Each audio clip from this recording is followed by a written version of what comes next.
the only way I could approach the conflict is from my faith perspective. I've never belonged to any political party. I've never felt that I need to be within a political party and have to speak through that party line. I was brought up in a Christian family. My father was a layperson. He was not a minister or a priest, but he was very religious. I remember as a little boy when the Zionists came to my hometown and occupied it, and a few days later gave us 2 hours and threw us out. We could not stay in our home or in our hometown. I remember that impacted me as a little boy, and we were evicted from our town.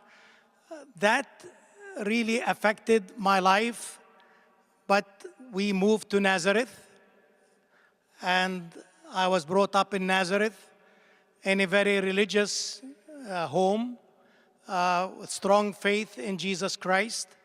That's part of my background. I was taught from childhood that God is a God of love, but also a God of justice. And so when I reflected on my own experience in my town, how we were driven out, I knew that there was something wrong. It was an injustice that threw us out, and that the Zionism that came to us was wrong, was unjust.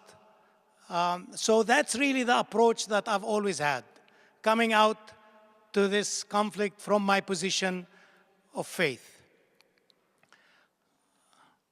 Unfortunately, I've also felt that as religions, Judaism, Islam, and Christianity, we have really failed to find a resolution to the conflict. That the conflict truly, as Bernard Sabella said, did not start as a religious conflict. It started as a political conflict. The Zionists wanted to come and take Palestine. It had nothing to do with religion, because all the early Zionists were not religious. Some were secular, some were atheists. So they were not motivated by religious zeal. Unfortunately, today, the strongest expression of Zionism is a religious Zionism. And so, although Zionism did not start in any way religious, now we have to contend with the settlers who are religious and who want to take more and more of Palestine and drive the Palestinians out. So I approach this conflict from my core belief in a God of love, but also a God of justice, a God of compassion, God of mercy. And I really believe that we have failed because we have not really been able, as a religious people, to find a resolution to the conflict. And that's why today, if I'm approaching it from a position of faith, I would say the only way forward is to share the land. And when a segment of the people who are now dominating and who are occupying, which is the government of Israel, when they are saying, no, we want all the land and we want to drive out the Palestinians, I believe they're not true to their own faith. And I believe that they are committing an injustice to their own people and to their own religion.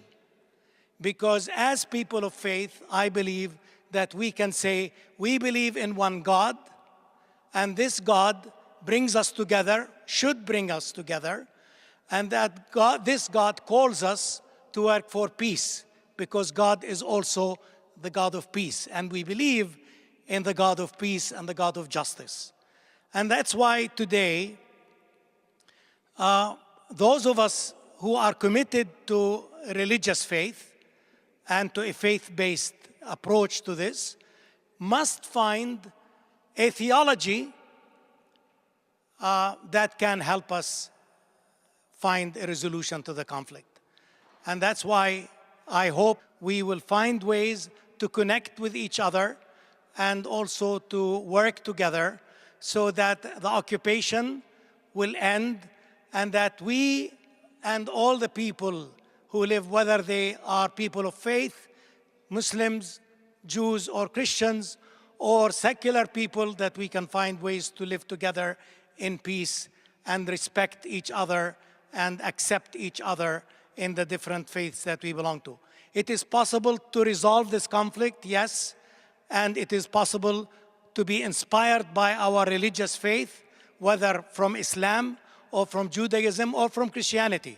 We can be inspired to find resolutions to this conflict, and this is what I am committed to, and I am sure all of us are committed to, and I hope that we will be able to work together to find a resolution of this intractable, seemingly intractable conflict so that we can live together in peace and then beyond peace find reconciliation among all the people and for all the people of the land. One of the most important verses that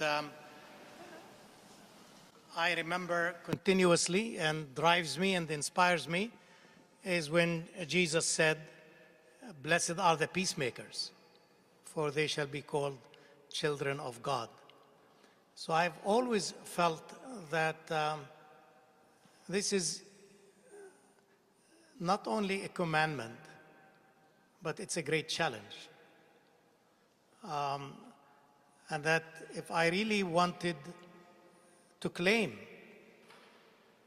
that I belong to God, or disciple of Christ, or a child of God, in the way we Christians express this, I must be about peacemaking. Now, it so happens that peacemaking for me is a commitment to work within the Palestinian-Israeli situation, because that's where I find myself.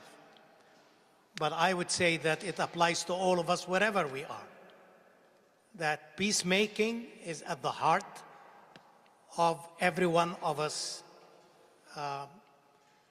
call to life. And I believe